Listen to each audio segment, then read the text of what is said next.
Hello and welcome back to the channel. Today I'm going to show you a series of hip stretches and exercises to help strengthen the whole hip area, loosen the lower back, and to basically help everything move in terms of your legs just that little bit better. And that video is coming up right now.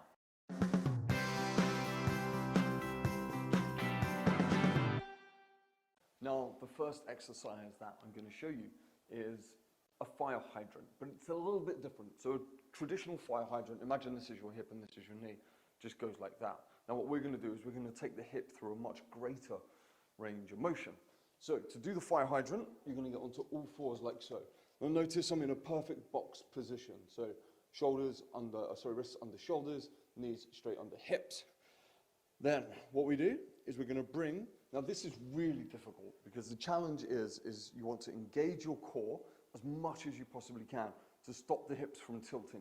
We don't want to see this kind of tilting motion. So you're going to be here, and then I'm going to squeeze my abs in this position as I prepare to lift off with this knee. And I'm bringing this knee up to 90 degrees, then I'm bringing it back round to here. I'm squeezing it back here, and then I come back out here and back down. And that is kind of an alternative fire hydrant, or like an around the world fire hydrant. The purpose of it is to take the hip joint into a fuller range of motion, and so that it feels a lot better. Let me show you what it looks like this way around, and you can kind of see those angles and hopefully see my hips not rotating too much. So again, you're going to be here, perfect box position. I'll do it on my right side this time. We're coming out, round here like so. Then you're going to come up, round to behind, and then back to that 90-degree angle, and then back down to where you started. Now, as I say, you'll see a lot of people kind of, maybe let's show you this way around. You see a lot of people, as they lift that leg, they'll rotate their whole body around, or as they lift that leg, they'll rotate around like so. We're not doing that on this exercise. The purpose is to keep one side as straight as possible, and the other side you just isolate by moving the glute and isolate moving that leg.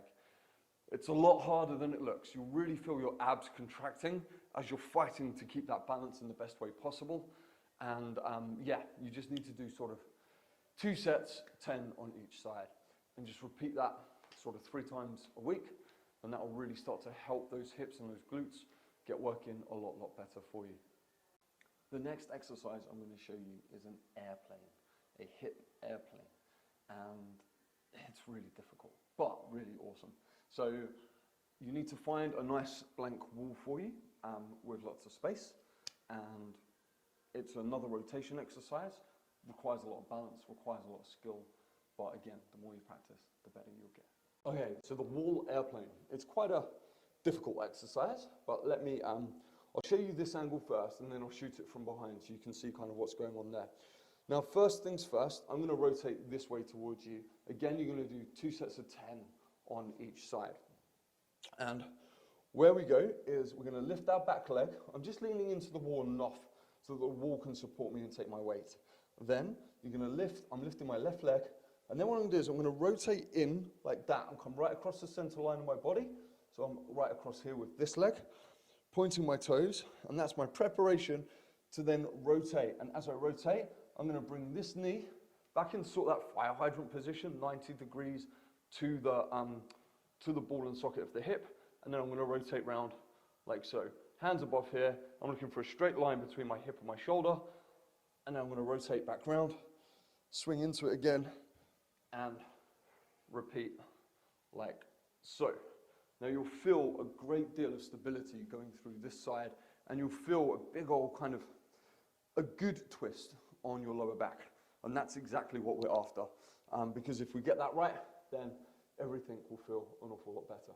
Let me show you what it looks like from behind, just so you can see that and you can kind of see the angles and the internal and external rotation that's going on. Okay, so you're basically going to get a view of my arse for the next little period.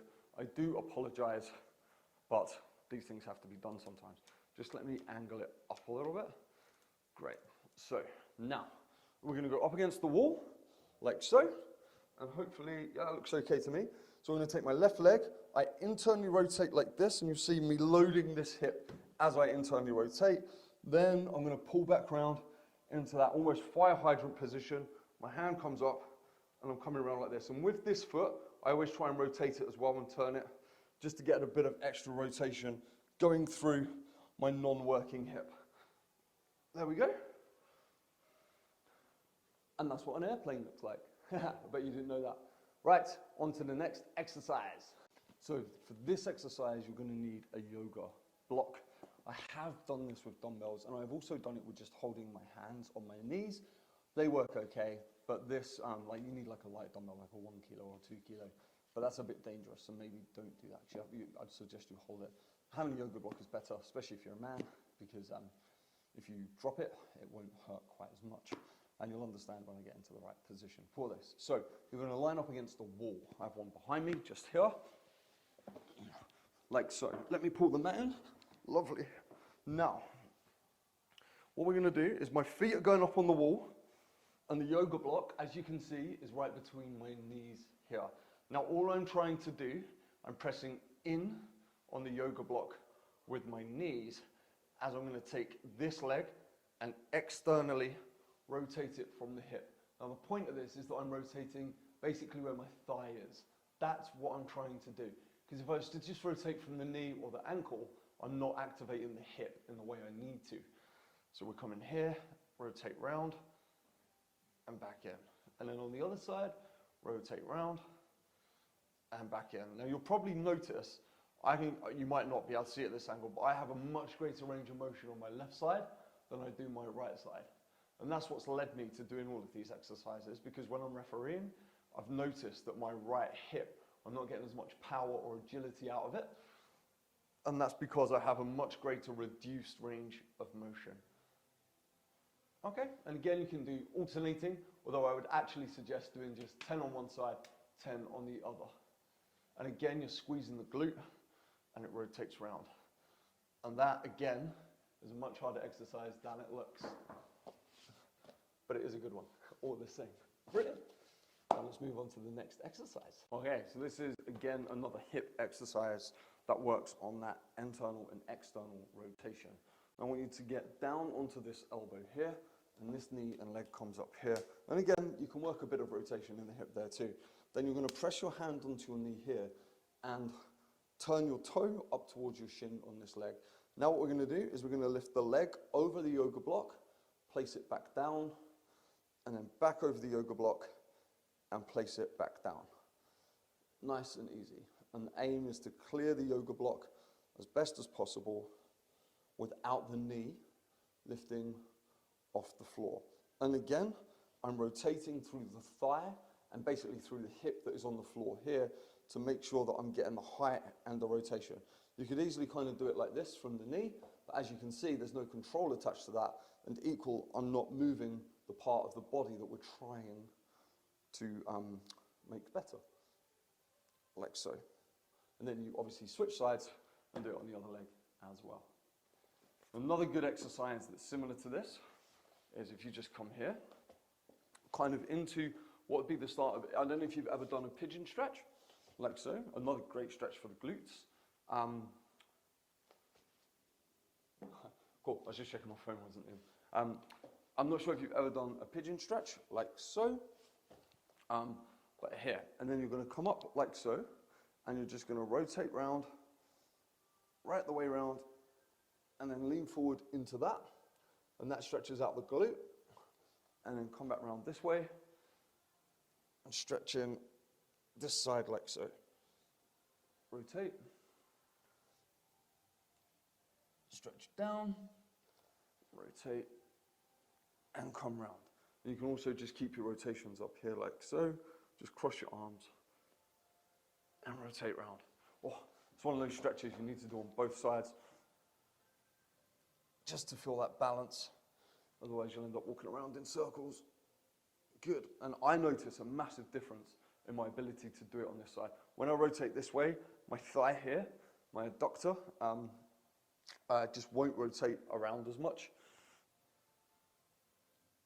Oh, and it's a lot tighter to go down on that side as well, because I have less of a range of motion on my right side. But that's why I'm doing these exercises and why I'm sharing them with you, to try and make sure that we all develop better agility. Perfect. And I've just got one more exercise to share with you. Now, these are one of my favorite hip exercises, and they're just known as hip switches. And again, you're going to start in this position, similar to where we was doing the rotations on the last video.